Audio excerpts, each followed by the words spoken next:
कल क्या होगा बाबर डोगर साहब?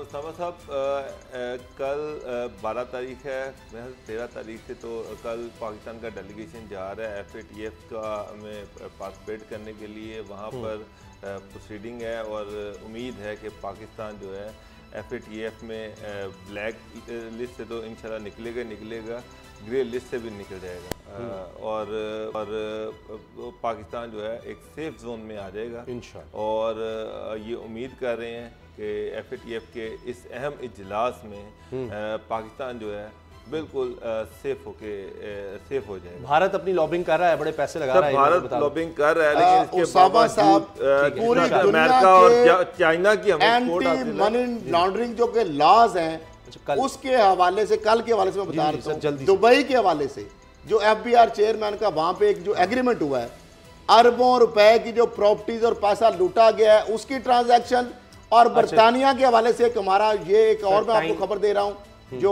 नवाज शरीफ फैमिली के और बाकी लोग हैं और दुबई से ये आने वाले दिनों में और कल के बाद मरियम साहबा, हमजा साहब और यूसुफ अब्बास के अलावा हसन और हुसैन की गिरफ्तारी के लिए चौधरी शुगर मिल में नैब तहरीक करेगा।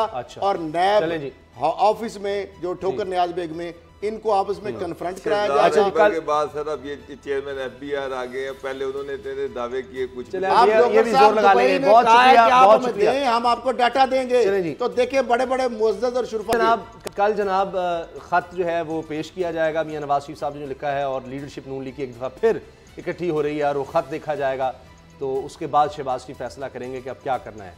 लेकिन खत हो, किताबें लिख दें मियां नवाज शरीफ साहब, कुछ भी कर लें, इस दफ़ा शहबाज शरीफ साहब ने कहा जी भाईजान जो मर्जी कर लें, जो मर्जी कर लें, मैं नहीं जा रहा धरने में। आप हुसैन नवाज से पैसे दिलवा दें, जो करना है कर लें, मेरी बस है, मेरे हाथ खड़े हैं।